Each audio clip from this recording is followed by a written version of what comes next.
Are you passionate about a topic and eager to share your thoughts with the world? Well, starting a podcast is a fantastic way to do just that. In this video, I'll guide you through the process of launching your very own podcast, even if you have zero experience. From choosing your podcast niche to recording and publishing your first episode, we've got you covered. Let's get into it.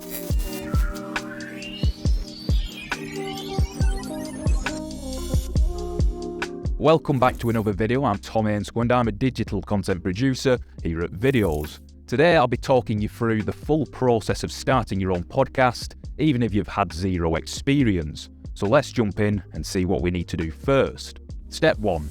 Choose your podcast niche. First and foremost, decide on the topic or niche for your podcast. Start by brainstorming a list of subjects you're passionate about or have expertise in. Think about what sets you apart from others in your field and consider whether your unique perspective could add value to an existing conversation.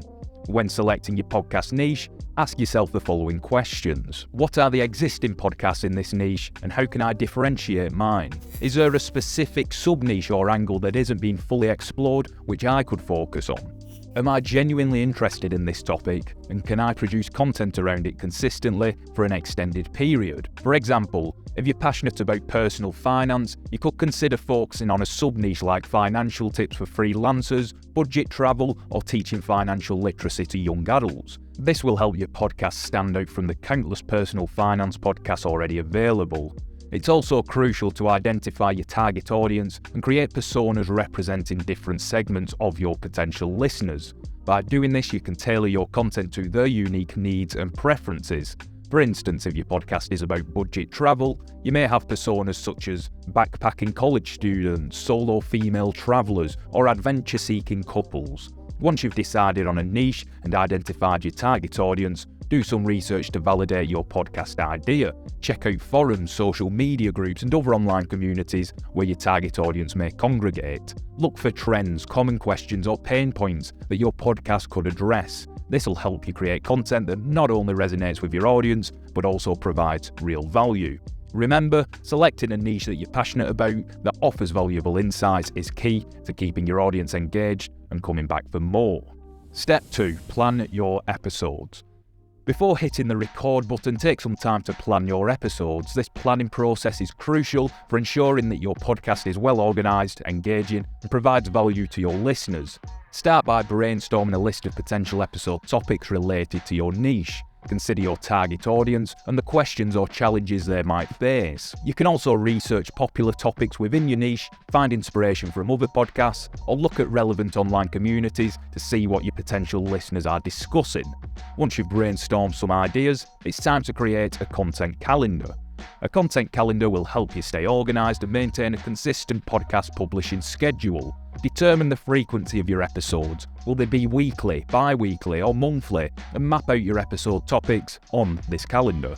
This will allow you to visualise your content plan and ensure you have a variety of topics to keep your audience engaged. For each episode, create a rough outline that includes the main points you'd like to cover, any questions you want to ask if you're conducting interviews, and any additional resources or examples you'd like to reference. This outline will serve as your guide during the recording sessions, helping you stay on track and cover all essential points. You'll also want to decide what the format of your podcast will be.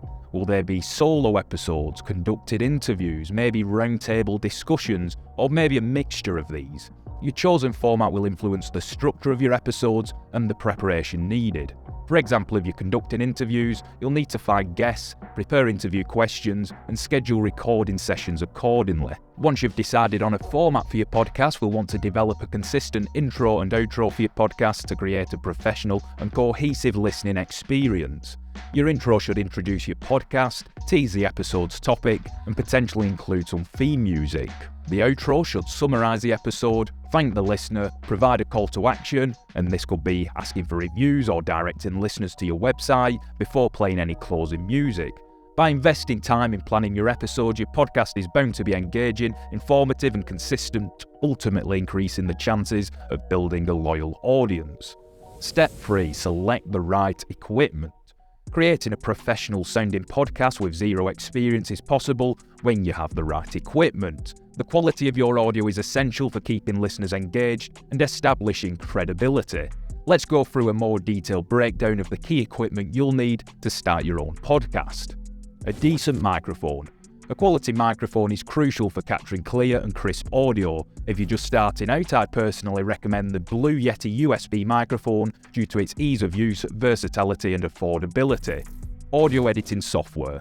To edit your podcast episodes, you'll need audio editing software. If you're looking for something free, then I'd recommend Audacity, which is beginner-friendly and offers many powerful editing features. I personally use Adobe Audition for editing my own audio, but do bear in mind that this software comes at a monthly cost. By investing in the right equipment, you'll ensure that your podcast sounds professional, which will help attract and retain listeners. Additional pieces of equipment to consider could include good quality headphones when it comes to editing your podcast, or even a pop filter to prevent distortive sounds when you record your podcast. However, these are completely optional and not essential for getting your podcast off the ground. Step 4. Set up your recording space.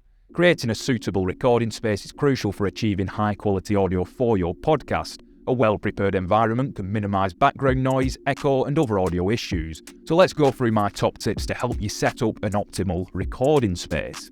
Location.